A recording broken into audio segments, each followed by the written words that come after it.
Hello folks from the Cook Shack today.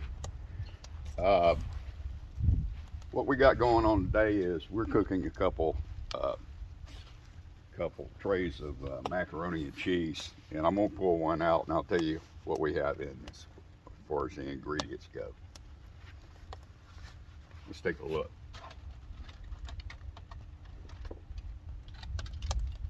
Yes, it is a block of wood holding up the end of this tray. My grill grate that I made here a while back is not big enough for two trays like this, so whatever, you have to improvise sometimes when you're cooking in a wood-fired oven. That's what we have here. We got like 5 different types of cheese in here. I don't know if you can see that or not. You should be able to see that right there. We probably have about another 10 or 12 minutes to go on this, and she should be ready. Okay, this one back here in the back,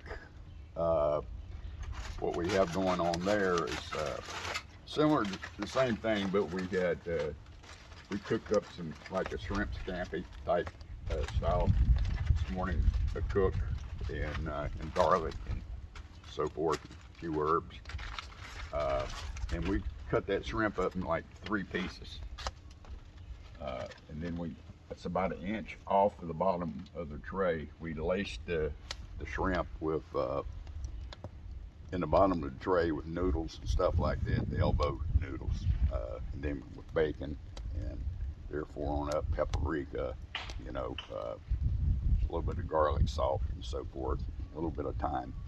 We're gonna shut that door right here and let this baby bake a little bit more. Like I said, we got about 10 or 12 minutes, but I wanted to address something last week, and the joke was on me.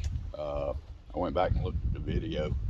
I found I had a 6-pound, 2-ounce sirloin that I cooked last week, and before the cook, I had went to pick the meat up, and I knew I was going to have problems on flipping the meat, so I got my Siamese skewer out and placed that in. That wasn't good enough even on the side, so I had a wooden skewer, and it was probably about 1/8 of an inch thick. And I had that run sideways up through the steak. At the end of the cook, I wanted to do a pull and taste test. So what happened was I pulled my knife out. It was an extremely sharp knife, and I had it on the steak platter. And I cut and I cut and I cut. Man, I got to where I was putting pressure on that knife blade.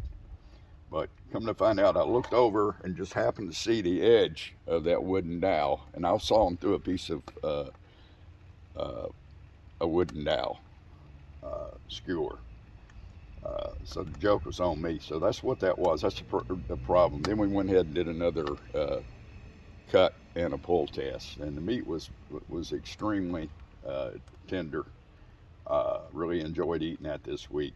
We vacuum packed it and everything, but we wanted to show you what we had going on here today. We've got a nice bed of coals in the back all the way around. I've been rotating these trays probably about every 5 minutes so they could all cook evenly. I'm not going to bore you with any more of this. We just want to show you what we had going on today for Thanksgiving. You guys have a safe holiday for your family, and all the best. Thank you. See you next week.